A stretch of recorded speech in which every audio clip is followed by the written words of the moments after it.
My family believed my sister's lie, disowned me and let me rot. Now they want me to save them from homelessness. So I let them lose everything. Before I get into the meat of this episode, you should understand where I'm coming from. I, a 28-year-old male, grew up in what I thought was a stable family, upper-middle-class area in Chicago's suburbs. My parents appeared to have it together, at least on the surface. Dad worked as a financial advisor at a respected firm downtown, earning a solid living for our family. Mom worked part-time as a realtor, but she was more concerned with maintaining the family image, which entailed participating in every community group available and ensuring that our family looked great on Christmas cards. I was their biological son, the golden lad who did everything correctly. Straight A's without much work, naturally athletic and courteous to adults. I wasn't ideal by any means, and as a teenager, I got into a lot of problems, such as sneaking beers with friends and throwing the occasional loud party. But nothing significant. Nothing that would jeopardize the family reputation my mother fought so hard to uphold. When I was 10, they adopted Lily, a 3F at the time, because Mom had always wanted a daughter. I recall the day they brought her home, a tiny little thing with large brown eyes who had everyone wrapped around her finger in minutes. And I'll admit it, I was a bit of a jerk to her at first. Suddenly, I was no longer the center of attention. Everything revolved around Lily's first day in preschool, her dance recital, and her adorable new costume. Looking back, it was typical sibling envy, but at the moment, I felt supplanted. As we grew up, I thought we had a good sibling relationship. Nothing extraordinary, just average. We fought occasionally, but I was always looking out for her. When she was in second grade, a child began yanking her hair and pushed her on the playground. I was in ninth grade at the time, and I remember walking her to elementary school one day and having a pretty clear chat with the little punk. Nobody messed with her after that. I even taught her basic self-defense techniques, such as how to throw a proper punch if absolutely necessary. I was her older brother, you know. By my senior year of college I was crushing it. Captain of our Division II baseball club, with promising possibilities for minor league baseball. Had a 3.85 GPA in business administration and a minor in finance. I had a strong set of pals, the type of guys who would help you move or pick you up at 3 a.m. Suppose your car broke down. I spent a lot of time in the gym, and I had been lifting seriously since high school. By college I was in the best form of my life, bench pressing 315 for repetitions, squatting 405, and deadlifting 495. Everyone strives for that V-taper, which features broad shoulders, a small waist, and noticeable abs all year. I'm not trying to sound pompous here, simply painting a picture of where I was in life. I dated a couple girls seriously throughout the years, but nothing lasted. To be honest, I was mostly thinking about my future. Dad had connections at many Chicago area investment businesses, and following graduation, I was scheduled to begin a management training program at one of the largest. My plan was simple. Graduate high school, maybe play baseball for a few more years if I had the opportunity, and then pursue a career in finance. Eventually, meet the proper girl, marry, have children, and live the American dream. That was the plan anyway. By then, Lily was 15 years old and a sophomore in high school. She developed into this artistic theater kid who was usually in a school play and overly overreacted to everything.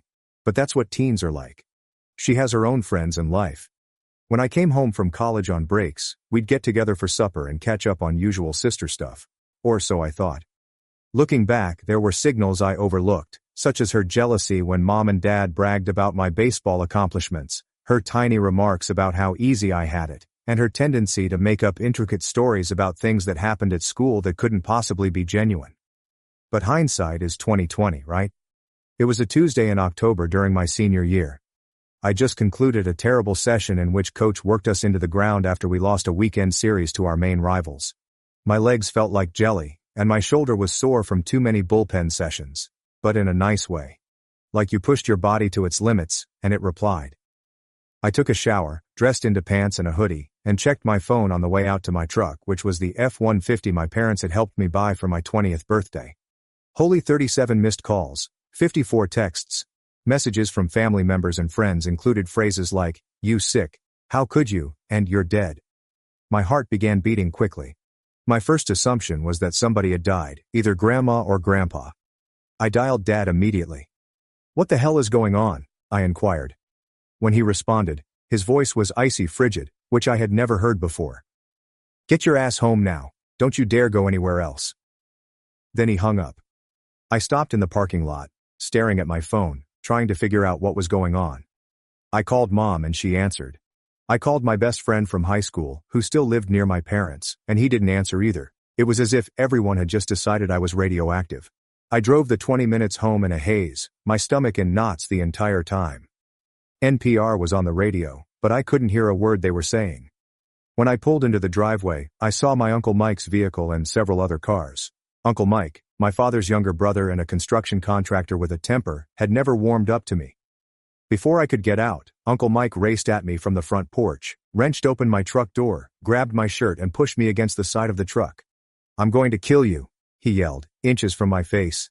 His spit touched my face, and I could smell alcohol on his breath. His eyes were wild, unlike anything I had ever seen before. I could have easily broken free. Mike was 50 and out of shape, and I was a 22-year-old athlete in my prime, but I was too stunned to respond.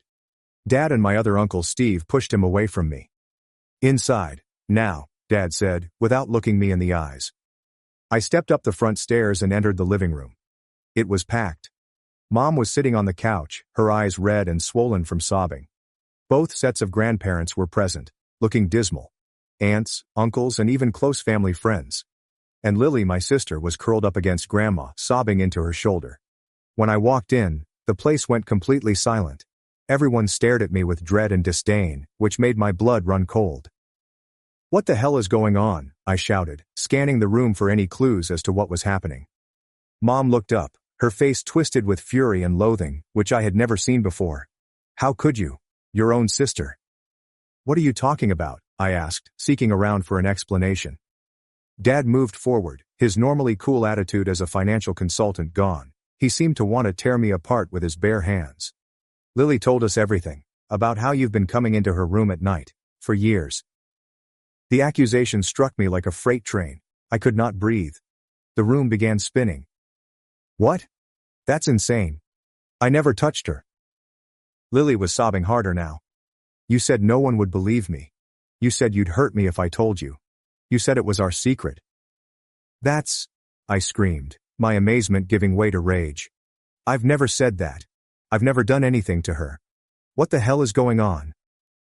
Uncle Mike lunged at me again, but was stopped by Dad and Uncle Steve. "My buddy's a cop. You're going to prison, you piece of sauerkraut. They're going to love you there." I attempted to explain myself and show them how ludicrous this was, but it was like talking to a stone wall. Nobody was listening. Lily started remembering more facts and making up stuff that never happened. She claimed I first touched her when she was 10 and I was home from high school for Christmas vacation. They claimed it had happened countless times since then. I said I would hurt her, Mom and Dad, if she told anyone. She lied about everything she said, but they were all nodding, comforting her, and glaring at me. It felt weird, like I'd slipped into an alternate reality where everything was reversed. Then Dad snapped. He had always been controlled and never violent. But something broke in him. He stepped straight up to me and delivered a right hook that would make heavyweight boxers proud. Caught me square in the jaw, and I fell, tasting blood where my teeth had sliced into my cheek. "Get your things and get out. You're no son of mine," he shouted, standing over me and flexing his hand. Mom had already packed some of my clothes into trash bags. They were near the door. Dad grabbed my wallet and took out all of the cards with his name on it, including credit cards and health insurance. "Dad, please. This isn't true," I begged as blood dripped from my broken lip. "You've known me my whole life. You know I would never do something like this." He grabbed my shirt, hauled me to the door, and flung me down the front steps. I landed hard on my shoulder and felt something crack, which turned out to be a slight separation. The packages of clothing followed. Then my baseball gear. "If you ever come near this family again, I'll kill you myself," he said, slamming the door.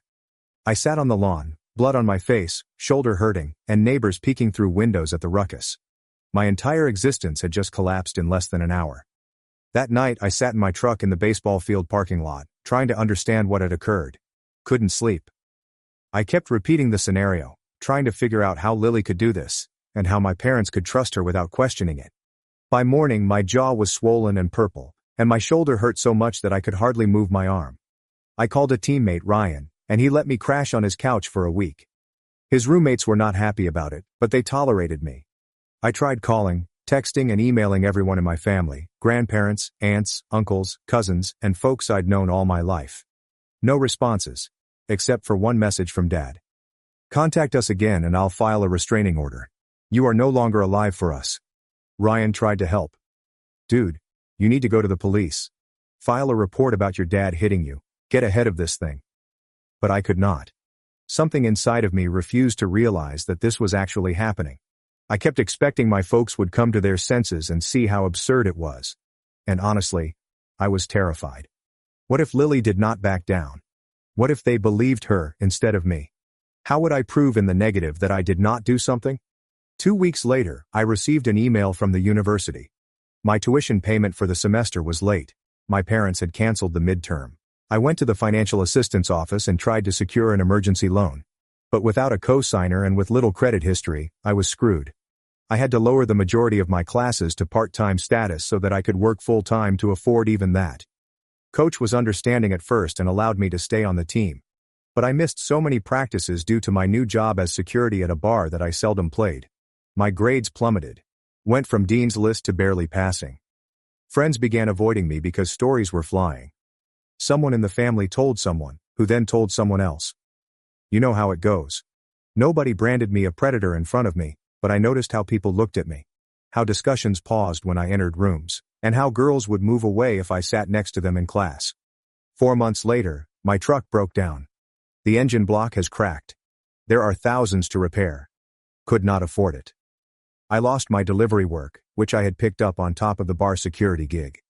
I was evicted from the rundown apartment I shared with 2 other guys because I couldn't afford to pay the rent.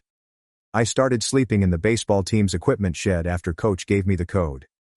Taking a shower in the locker room. I'm eating 1 meal per day at the cafeteria with the last of my meal plan. Coach spotted me there one night in February.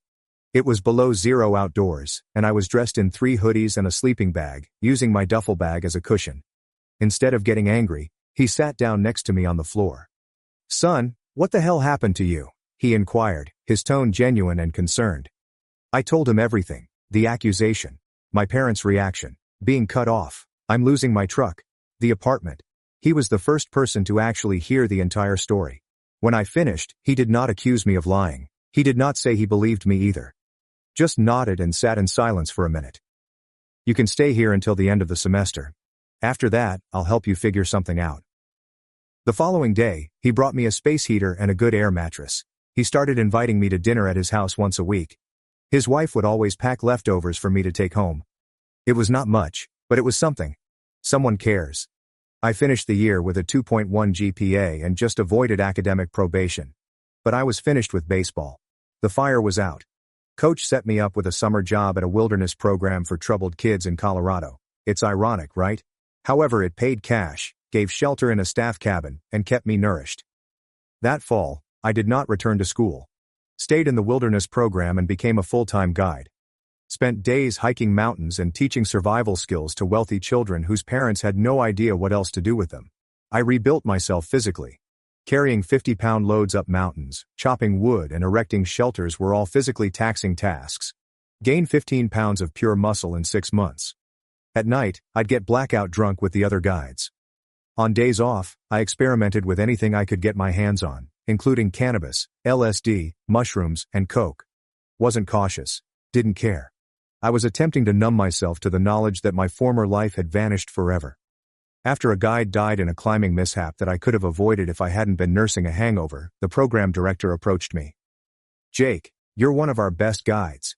When you're on, the kids respect you. You know you're Salman in the field. But you're a liability when you're like this. I can't have you responsible for kids' lives when you're self-destructing. I got fired the next day. I spent the next year living in my new beater car, a 1998 Honda Civic that I purchased for $1,200 cash. I worked whatever jobs I could find, including bar bouncer, event security, day labor, and construction. Any position where I could exploit my size and no one asked too many questions about my past. I avoided women entirely. I avoided families. I would literally walk out of a restaurant if a child sat too close to my table. The worry of being implicated again was crippling. I had nightmares about being in prison and other inmates finding out what I was there for. I'd wake up in a cold sweat with my heart thumping so hard that I believed I was having a heart attack. One night, I worked security at a college pub in Fort Collins. I recognized a man from my old university who had played football while I was there. He recognized me too. He began informing his friends about who I was and what I was accused of doing. By the end, they were all looking at me and making comments loud enough for me to hear. Predator. Sick. Someone should teach him a lesson. I tried to ignore it. I did my job. At 2 a.m., I escorted the remaining guests out and was walking to my car when I jumped into the parking lot. 3 guys from earlier, they had been waiting. They called me a pedophile and a predator. They said they'd make sure I couldn't hurt anyone else. I fought back. Landed some solid punches. Definitely broke one of the guys' noses. But it was 3-on-1, and they had the element of surprise. I ended up with 3 broken ribs, a cracked eye socket, a dislocated shoulder, and a concussion. The guy with the fractured nose must have freaked out since they rushed away when a car pulled into the parking lot. The driver contacted an ambulance. I spent 2 nights in the hospital and was released with nowhere to go, no health insurance, and a $17,000 medical bill that I couldn't pay. The medications they offered me scarcely relieved the ache. I couldn't work because of my injuries. I slept in my car in Walmart parking lots, taking sponge baths in gas station facilities when I could lift my arms. I decided I was finished. Just finished. It was raining during the middle of the night. I traveled to an old bridge outside of town that was high enough for leaping. Parked my Civic, strolled to the center, and climbed over the railing. My ribs screamed in pain with each movement. I'm not sure how long I stood there for. Rain soaked me as I stared down at the black lake. I had my phone in my hand. No texts or phone calls for 3 years. My family maintains complete quiet. Nobody was coming to save me. Nobody cared if I lived or died. Bit cold for a swim, don't you think? The voice scared me so badly that I nearly slipped. I gripped the railing with my good arm, anguish coursing through my fractured ribs. Turned to see an elderly man in his 70s standing there in a raincoat, holding a fishing rod. Go away, I murmured, my voice trembling. Can't do that, son, he said calmly, as if we were having a regular talk on a beautiful day. See, if I go away and you jump, that makes me responsible in a way. It's not your problem, it became my problem when I saw you. That's how life works. He moved closer, not menacing, but steady. My name's Frank. Retired Marine Corps. Seen plenty of men at their breaking point. You want to tell me what's got you standing on the wrong side of this railing? You wouldn't understand. Try me. I'm not sure why, but I told him everything about the charge, getting thrown out, and the previous 3 years. Maybe because I assumed I'd die soon anyway. Perhaps because he was a stranger who didn't immediately treat me like a monster. Maybe because something in his eyes reminded me of my grandfather, the only person in my family who would have believed me if he hadn't been suffering from dementia. When I finished, he simply nodded, just like my previous coach did. Then he said something that I will never forget. Son, you've been carrying this alone long enough. Put down the weight for one night. Come have a hot meal, dry clothes, and we'll talk about it with clear heads tomorrow. Why would you help someone like me? You don't know if I'm telling the truth. Frank's eyes were acute, even in low light. Been reading men's faces for 50 years, in combat and in peace. You're either telling the truth, or you're the best damn liar I've ever met. Either way, death is permanent. Food isn't. I could have ignored him. Could have jumped anyway. Sometimes I wonder why I didn't. But something about his conviction, his calm in the face of my storm, compelled me to climb back over that rail. Frank's home was small, yet tidy. Everything was done with military precision. Books were neatly positioned on shelves, and shoes were parallel to the entrance. He offered me dry clothes belonging to his son, who had died in Afghanistan 10 years prior. He made me take a hot shower while he cooked. That night, I fell asleep on Frank's couch. Actually, I slept for the first time in what seemed like years. The next morning, he prepared me breakfast, eggs, bacon and coffee so strong it might rouse the dead. He then offered me a job. He claimed to own a small security agency that provided executive protection, event security, and other specialized services to rich clientele. We needed a young, robust guy who could follow orders and keep his lips shut. Why would you trust me with something like that? I requested an explanation. You just met me. I was about to kill myself. Frank looked me dead in the eyes. Because a man pushed to the edge, who chooses to step back, has something worth living for even if he doesn't know it yet. And because if you screw me over, I know exactly how to find you. For the next 6 months I resided in Frank's guest room while working for his company. He was a hard ass at 5 a.m., workouts, tight regulations, and no alcohol on work nights. Made me go to the doctor for my injuries. He paid the bills himself, stating I'd repay him once I got back on my feet. But he was fair. They paid me generously. They taught me about finance, investing, how to dress and interact with clients, and how to be professional again. He also insisted that I see a therapist, an old Vietnam vet pal of his who specializes in PTSD. I resisted at first, but Frank would not take no for an answer. You got your bell rung, son, not just physically. Need to get your head straight if you're going to work for me. The therapy was helpful. Slowly. Taught me that what happened was not my fault, that I didn't deserve it, and that I wasn't irreparably damaged. After 6 months, I had saved enough money to buy my own house. A tiny apartment. Nothing fancy, just mine. Clean and safe. I began taking business management programs at my community college, as well as some specific security certificates. Frank began to resemble the father I had lost. He never pressured me to contact my family. Never advised that I attempt to clear my name. He simply said, "Some battles aren't worth fighting. Focus on the war building a life they can't take away from you." After a year of working for Frank, he assigned me to oversee security for his niece's art gallery opening. He said it was a favor for his sister, but I now realize he was playing matchmaking. Sophie was not what I expected. Frank had described her as smart as a whip and doesn't take scam arts from anyone, which was correct, but not complete. She was attractive in an unusual way, tall and athletic with bright green eyes that appeared to see right through you. Dark hair was cut in an asymmetrical way that elegantly framed her features. Not conventionally attractive in a magazine cover style, but stunning in the sense that she commands attention simply by being present. We didn't hit it off right away. She assumed I was merely a muscle-bound security guard with no intelligence. I assumed she was a stuck-up art snob. During the event, I overheard her explaining an abstract painting to a possible customer, then rolling her eyes when they left without buying. "Not everyone gets it," I responded, not intending to initiate a conversation. She looked me over and down, taking in my security suit. "And you do?" "Not really. But I'm not pretending to either." She nearly smiled. Almost. Honesty. Refreshing. Throughout the night, I noticed her observing me. Not in a, make sure the security guy isn't stealing anything manner, but with interest. I was doing my job, scanning the room, checking the doors, and keeping an eye on the more expensive items. Professional, alert, but inconspicuous. She approached me at the end of the night, just as I was finishing up and the last people were leaving. "So, Uncle Frank says you're more than just the muscle." "Your uncle talks too much," I responded. She laughed. It was a genuine nice laugh, not the phony social chuckle I had heard all evening. "Actually, he barely talks at all, which is why when he does, people listen. He says you're going to school." "Business management, yeah. Plus some specialized security certifications." "Interesting combination. Tell me about it." We spoke till 2 a.m., almost everything except my past. She was intelligent, humorous, and challenging in all the right ways. I have traveled a lot. Had strong beliefs on art, politics, and music, but also listened to my point of view. When I eventually explained that I needed to leave because I had an early training session with a new customer, she handed me her card. "I have a security issue at my condo. Locks need upgrading. Maybe you could give me a consultation."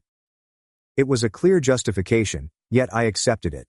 That consultation evolved into dinner, then movie nights, and then weekends together. Sophie was unlike anyone I had ever dated. Fiercely independent, dedicated to her profession, but vulnerable at quiet moments. She had been injured, but not in the same manner that I had been, because pain recognizes pain. For months I avoided discussing my family. When she asked, I made up some hazy stories. They claimed my parents had died in a vehicle accident. That I was an only child. Sophie sensed I was hiding something, but she didn't press. But Frank insisted that I come clean. "That girl is falling for you," he said one day at work as we were organizing security for an impending event. "And you're falling for her. She deserves the truth before it goes any further." He was correct. So, one evening over supper at my flat, I told her everything. The entire terrible story. I expected her to depart, to look at me differently, to suspect that Lily hadn't been lying.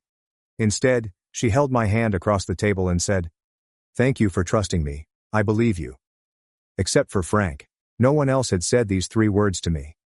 I broke down at the dinner table, sobbing like a child. She simply hugged me and allowed me to express myself completely.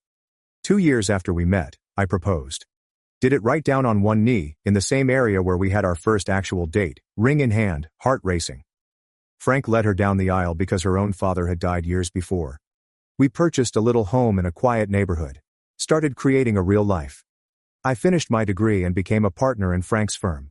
We moved from local security to regional and ultimately national contracts, built a reputation for professionalism and confidentiality.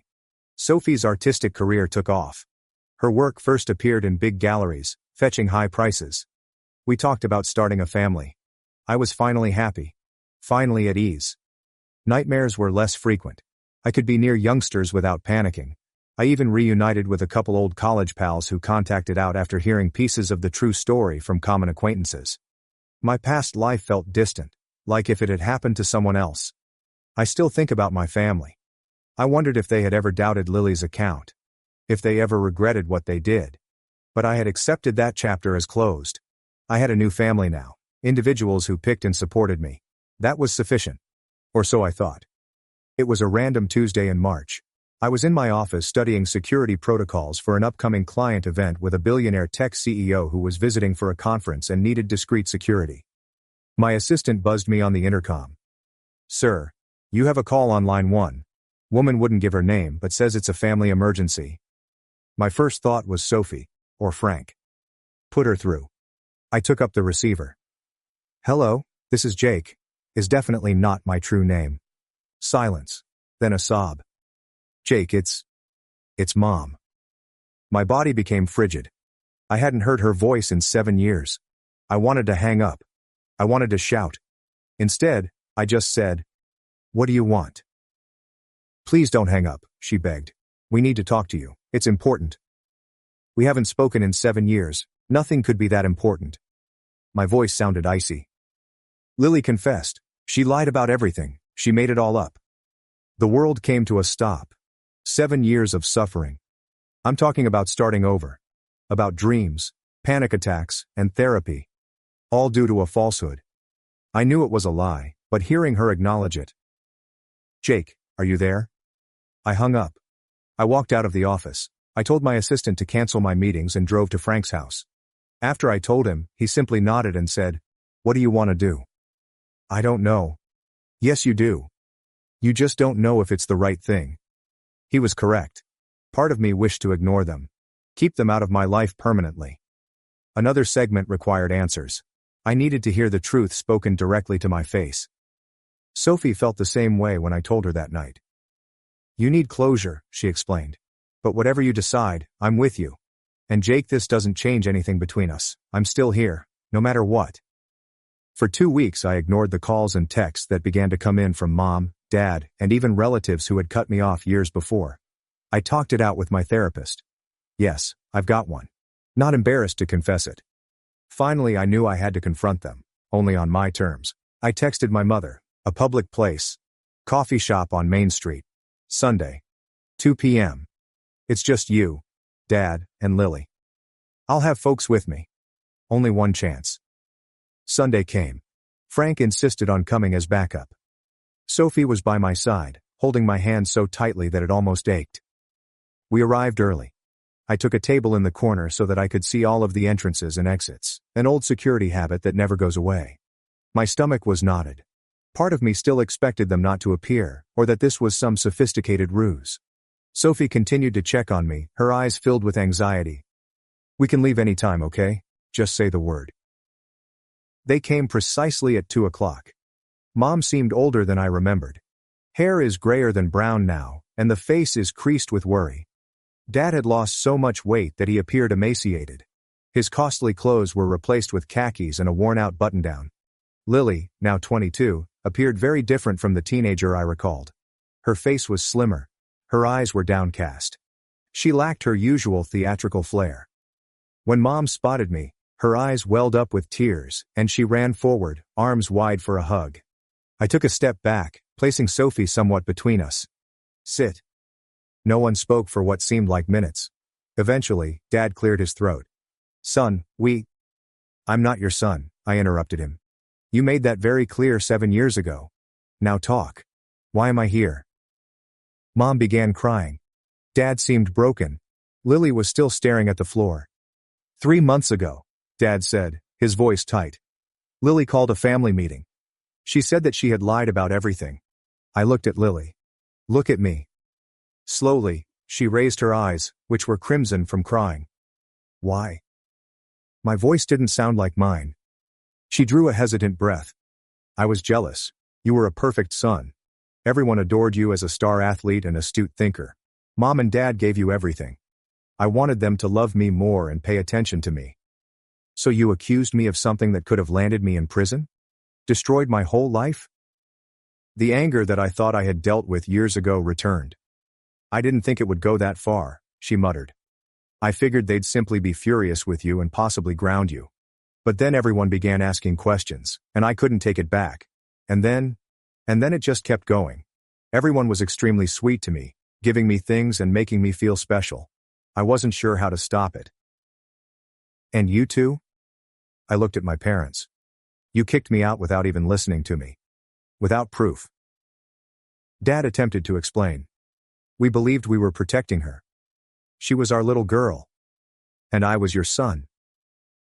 I slapped my hand on the table, and the entire coffee shop became silent. The people at neighboring tables tried not to hear, but they were all ears. I wasn't even home for the 4th of July weekend, she claimed. I was at a baseball tournament in Denver, and there were pictures all over social media. Did you even check? Mom placed her palm over her mouth. Dad became pale. You know what happened after you threw me out? My truck broke down. I lost my apartment. I slept in the baseball equipment shed. I almost died from exposure, from being beaten up by people who heard rumors. I stood on a bridge, ready to jump, because the family who was supposed to love me believed the worst without a single question. I took out my phone. I showed them images of myself with a black eye and a split lip from the bar brawl, me appearing gaunt during my homeless period, and my hospital documents from the beating. I was your son. My voice broke. Sophie squeezed my hand. Frank put his hand on my shoulder to ground me. We're very sorry, Mom wept. We made a terrible mistake. We want to make it right. Make it right? I chuckled, but it wasn't funny. How exactly do you plan to do that? Give me back 7 years of my life? Erase the nightmares? Undo the trauma of being homeless, of being beaten, of standing on that bridge ready to die? Mom was sobbing non-stop now. Dad appeared to have aged 10 years within the last 5 minutes. We want you to come home, Dad continued, his voice barely audible. We want our family back together. That is not going to happen. I already have a family. I looked at Sophie and Frank. People who actually stood by me. Lily eventually spoke up. There's something else you should know. She explained how, following her confession, everything changed. My parents had cut her off financially, sold the automobile they had purchased for her 16th birthday, a BMW, while I was sleeping in my truck. She had to drop out of her pricey private university and work in retail while attending night classes at a community college. Dad's business had deteriorated as a result of some bad investments, and they were forced to downsize from their large house to an apartment. Mom's social standing in the town was damaged when word spread about Lily's deception. We need your help, Jake, Mom acknowledged, finally appearing embarrassed. Your father's business is struggling. We're going to lose the condo.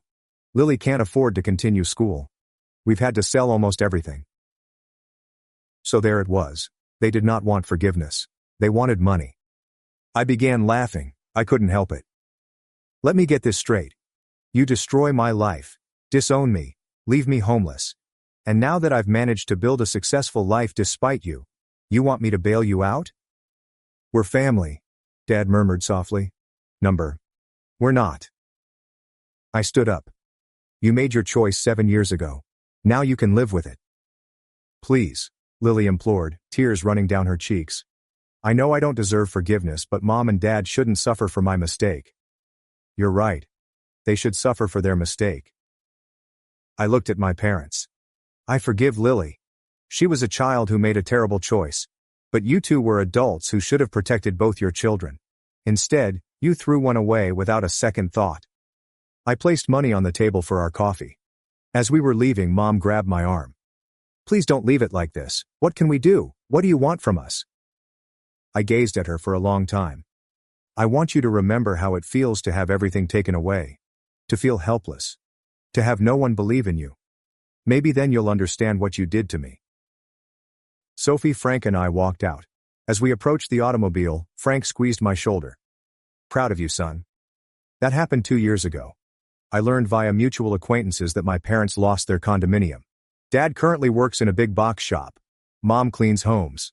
Lily dropped out of school entirely and relocated to another state. Sometimes I consider reaching out. Sophie says that would be the final step in my healing forgiveness, not for their benefit, but for my own. Frank says it's my decision, and he'll support me anyway. For the time being, my primary focus is on my own family. Sophie is pregnant with our first child.